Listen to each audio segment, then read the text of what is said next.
मंचासीन सभी गणमान्य अतिथियों को स्मृति चिन्ह देकर सम्मानित करें और आप सभी से अनुरोध है कि तालियों से इस कार्यक्रम की उद्घाटन सत्र को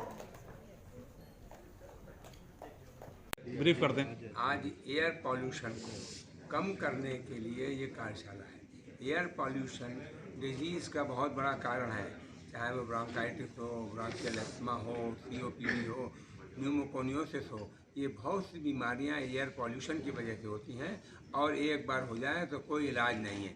तो इनको कम करने के लिए, इनकी रोकथाम करने के लिए, लोगों की क्वालिटी ऑफ लाइफ बेहतर करने के लिए, लाइफ स्पैन को सही रखने के लिए ये कार्यशाला आयोजित की जा रही है ताकि एयर पॉल्यूशन कम हो। एयर पॉल्यूशन कम होगा तो लोगों को बहुत ज़्यादा सहूलियत रहेगी और एयर पॉल्यूशन में जहाँ से पॉल्यूशन होता है उसको कम करने की ज़रूरत है। एटमॉस्फेयर के अंदर जो कार्बन है उसको कम करने की ज़रूरत है। उसके लिए योजनाएं बनाई जा रही हैं। उन योजनाओं को सही कार्यान्वयन के लिए हमको फंड्स की भी ज़रूरत पड़ती है, इसलिए वर्ल्ड बैंक के सहयोग से कार्यशाला आयोजित की गई है। सर, कार्यशाला तो आयोजित हो रही है, इसके अलावा विभाग द्वारा क्या अभी नए योजनाएं चल रही हैं इस पर्यावरण कम करने के लिए? विभाग द्वारा पर्यावरण कम करने के लिए काफ़ी योजनाएं चल रही हैं, जिनमें अभी हाल में ही बहुत जल्दी ही हम उत्तर प्रदेश के 4 या 5 जगहों पे इस तरह के इंस्ट्रूमेंट्स लगा रहे हैं जहां 24 घंटे एयर क्वालिटी की मॉनिटरिंग होगी। पता लगेगा कि यहाँ का क्या पॉल्यूशन है ताकि उस हिसाब से वहाँ एक्शन हो। जहाँ कहीं भी इंडस्ट्रीज ऐसी होती हैं जिनसे धुआं निकलता होता है उनकी रोकथाम की जा रही है। नदियों में जो नाले गिर रहे हैं उनको रोकने के लिए STP लगाई जा रही है। इस तरह से हम जल, वायु, पृथ्वी तीनों का प्रदूषण रोकने का पूरा प्रयास कर रहे हैं। सर, एक अनुरोध और था सर कि यहाँ राजधानी में देखा जा रहा है कि जगह जगह कूड़े जो इकट्ठा हो रहे हैं उन्हें फेंकने की जगह नहीं है और जो बांग्लादेशी लोग यहाँ कूड़ा उठाते हैं वो लोग कूड़ा लेके कहीं सड़क किनारे फेंक देते हैं या पटरी किनारे फेंक देते हैं, तो कूड़ा लगातार बढ़ रहा है। उसके लिए कोई कार्रवाई नहीं हो रही, कई बार शिकायत की गई है। ये बात आप सही कह रहे हैं, बहुत सी जगह कूड़ा पड़ा रहता है। उसके लिए हम नगर निगम को लिखेंगे कि आप अपने यहाँ सफाई का करिए और सॉलिड वेस्ट मैनेजमेंट प्रोजेक्ट लगाइए ताकि कूड़ा इधर उधर ना पड़े, उसका प्रॉपर डिस्पोजल हो। Thank you. एयर पोल्यूशन को लेकर आज यहाँ पर एक कार्यशाला का अपने आयोजन किया गया है। सर, इसके बारे में कुछ बताइए।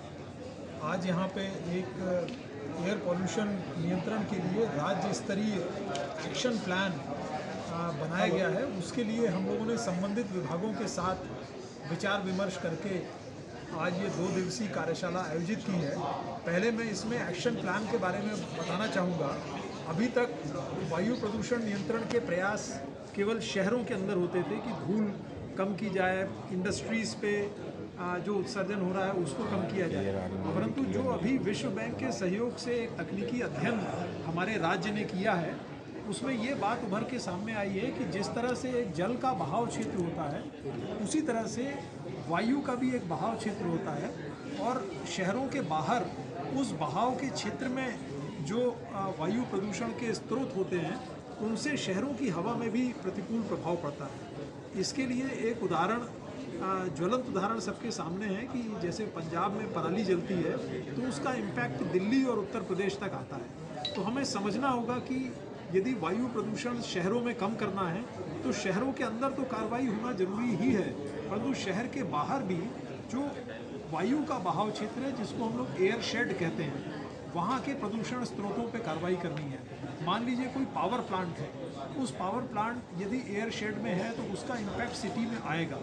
तो आज जो एक यहाँ पर कार्यशाला में प्रस्तुतिकरण किया गया है, एयर शेड अप्रोच का जो हमने प्लान तैयार किया है वर्ल्ड बैंक के तकनीकी सहयोग से, उसको सारे विभागों के सामने हम लोग प्रस्तुत कर रहे हैं और उसके क्रियान्वयन के लिए विभागों के पास कितने संसाधन हैं, कहाँ पर उन्हें और संसाधनों की ज़रूरत है, कौन से कार्यों को प्राथमिकता से करना चाहेंगे, किन कार्यों से प्रदूषण में ज़्यादा अंतर आएगा, कम प्रयास करके ज़्यादा सफलता मिलेगी, ये सारी बातों पर विचार विमर्श करने के लिए 5 क्लस्टर डिस्कशन सारे विभागों को 5 समूहों में तोड़ा गया है। Happen here, and which kind of role of World Bank is playing in this project? We are working as a partner to the state of Uttar Pradesh and to help them to develop this state-level clean air action plan. And the World Bank is looking forward to also helping to implement this plan out to 2030. So we are again working on multiple aspects of this as a partner. Okay. So you can say something? Yes, I think, as I mentioned earlier, on the World Bank side, we see that as part of the broader socio-economic development agenda of the country and of the state in particular, and that's why we are here.